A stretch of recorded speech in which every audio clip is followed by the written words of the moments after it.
Sweden is known as the world's least religious country, and available statistics sure don't paint any other picture. Only 3% of Swedes attend church on a regular basis. In the news, the empty churches are sometimes discussed.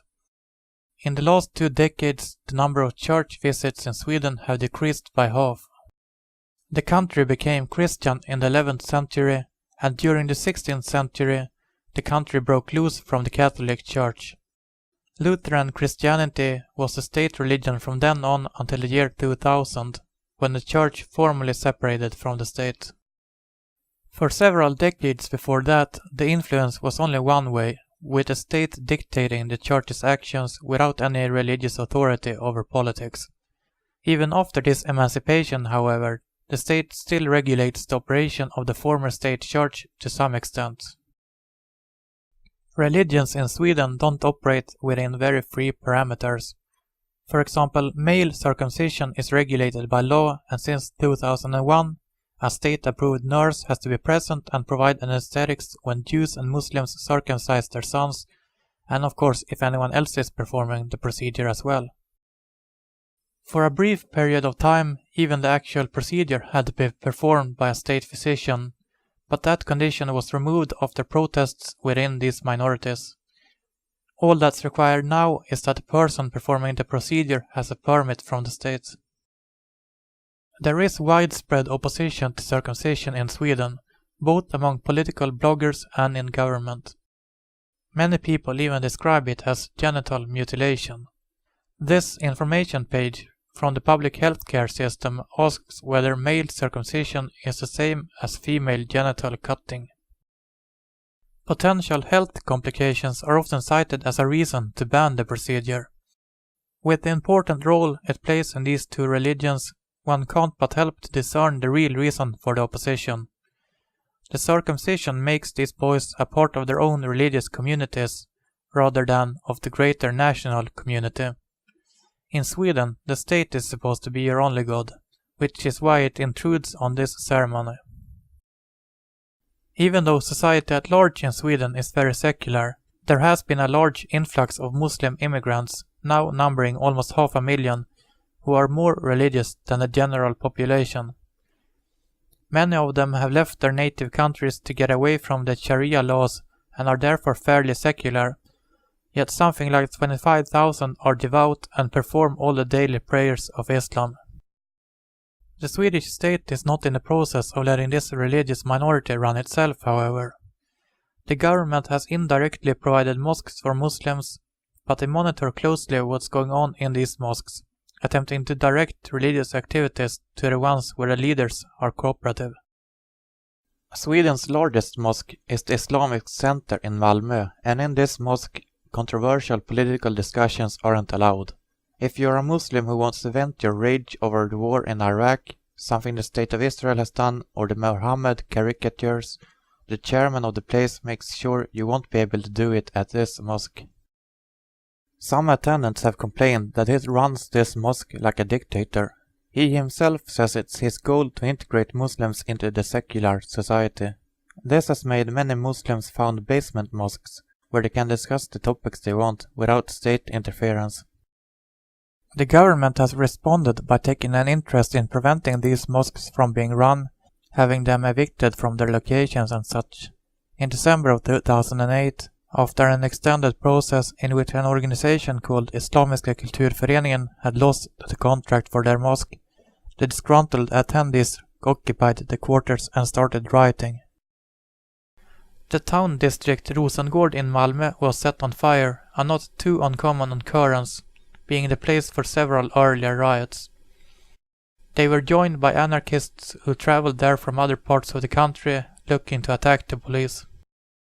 Mainstream Swedish society has a peculiar image of Christians, and they often become the subjects of ridicule and scorn. It's a popular notion in Sweden that religion only causes wars and conflict. What follows here is a clip from a major 2007 movie, the name of which translates into In God's Name, and the movie plays on the theme of Christian homophobia playing a role in the murder of a man. Alla ni som sitter här inne vet att man blir homosexuell på grund av genetiska skador. Ni vet också att äktenskap mellan homosexuella hotar den svenska rasens fortlevnad. Bögar får inga barn. Vad ni kanske har glömt bort är att homosexualitet klassades som en sjukdom i Sverige så sent som 1979. Och sjukdomar försöker man utrota, inte sprida. This was supposed to depict the sermon of a Christian fundamentalist, yet few Christians will be able to relate to the idea that homosexuality is something congenital, and the part about the survival of the race is obviously an attempt to link Christianity to Nazism. In the late 19th century, the Lutheran Swedish Church held such power over the country that priests would visit people in their homes, holding catechisms. Today it has no influence in society. State control over the Church has effectively stripped it of its attachment to its roots and any source of strength. The Swedish Church is considered to have a liberal feministic theology, where such concepts as sin have been buried and where God is said to have female qualities as well.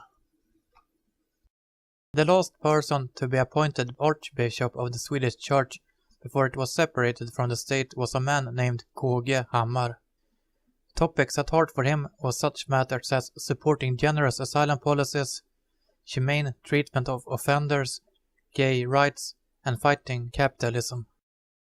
He doesn't feel the Bible should be interpreted literally, that every person should choose what he or she believes in, and that some passages in the Bible should be outright discarded. He also opposes missionizing. His most dramatic contribution as Archbishop was endorsing an exhibition called Ecce Homo, portraying Jesus as a homosexual, even permitting the pictures to be displayed in churches. These coming images will most likely offend Christians, so some people might need to look away. The baptism. Jesus being baptized by John the Baptist. The lamentation. Jesus surrounded by homosexual leathermen. The Last Supper.